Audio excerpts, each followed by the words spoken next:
Salut à tous, c'est Informatique Hardware. Aujourd'hui, pour la vidéo où je vais présenter une config haut de gamme qui fera tourner tous les jeux du moment. Comme vous pourrez le voir à la fin, je n'ai pas mis de benchmark sur la carte graphique car elle fera tourner tous les jeux. Vous pourrez voir que le processeur fait tourner un jeu. Enfin, juste un jeu dans mes benchmarks, puis il fait tourner d'autres jeux. Mais j'ai mis un jeu représentant qui est assez puissant, enfin qui demande beaucoup de ressources. Donc comme ça le processeur déjà il peut faire tourner plusieurs jeux. Et vous pouvez voir qu'avec la carte graphique, la carte graphique que j'ai mis fera tourner tous les jeux du moment. Donc j'ai pris comme processeur le Intel Core i5 7100K à cadence à 3,8 GHz.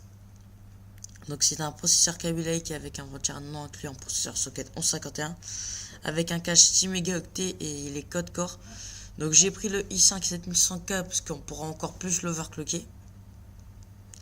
Mais moi je l'ai pas, j'ai fait dans l'idée qu'on l'overclocke pas.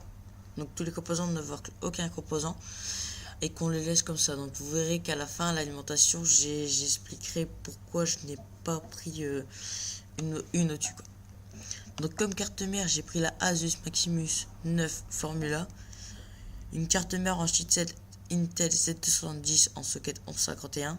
C'est une carte mère ATX comportant un port M.2, du SATA 6 Gigabits par seconde, un port Wi-Fi, de la LED et de l'USB 3.1. Ensuite, comme RAM, j'ai pris 2 x 8 Go de RAM de chez Kaifa en DDR4 Extreme CS19 à cadence à 4000 MHz. Donc c'est un kit dual channel.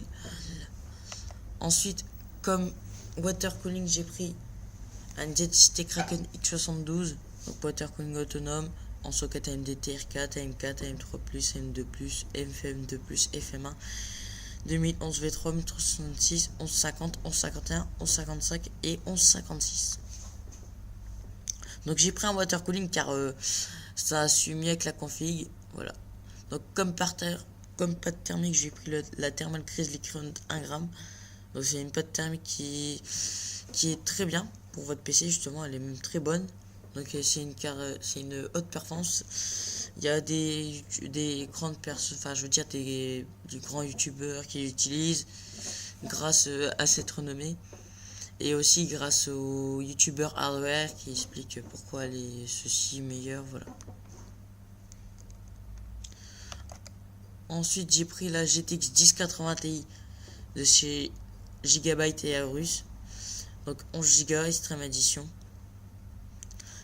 Donc elle a un refroidissement semi-passif en mode 0 décibel. Donc elle fait de la VR facilement quoi. Je vous ai dit que le processeur il fait tourner déjà un gros jeu.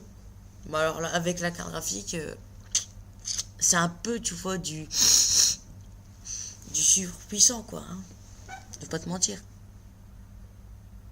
Donc voilà. Donc ensuite j'ai pris comme HDD 3 Tera de chez Seagate Barracuda et 1 Tera en port 1 Tera en SSD en port M.2. Donc pour le disque dur il fait 7200 tours par minute en SATA 3 et pour le SSD il fait de 3500 mégaoctets par seconde en lecture et en écriture fait 2100 mégaoctets par seconde.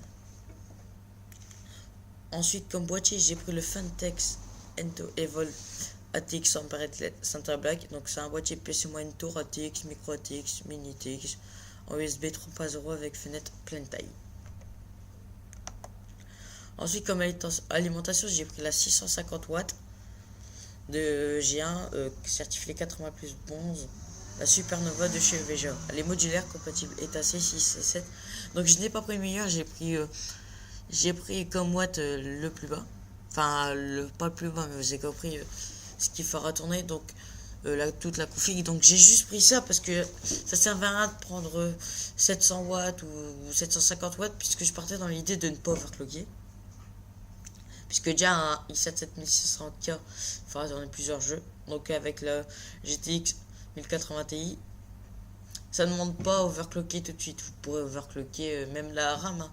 4000 MHz, vous serez pas emmerdé, c'est giga de RAM, je veux dire, c'est pas embêtant.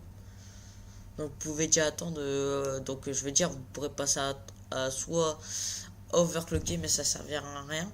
Parce que la RAM est déjà à 4000 MHz, donc ce qu'il faudrait mieux, c'est soit acheter 32 Go plus tard ou quelque chose comme ça.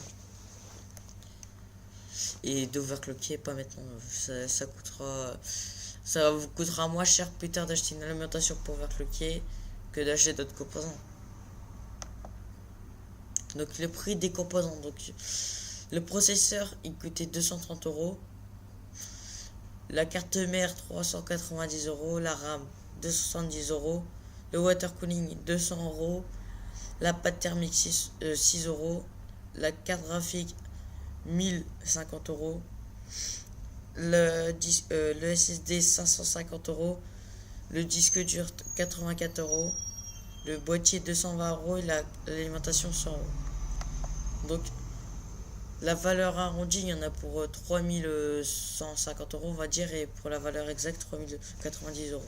Donc le processeur, il est là, i5 7100K, donc il fait tourner Battlefield 1 à 157,5 FPS. Donc il fait en ultra, donc DirectX 11 1080p ultra FPS, voilà. Il est avec une 1080 Ti. Donc je divisionne avec DirectX 11, il fait tourner à 57,1 FPS, et avec DirectX 12 à 64 FPS quoi.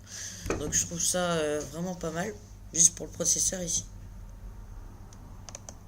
Donc voilà. Donc n'hésitez pas à vous abonner, à liker, commenter, partager. Tchuss.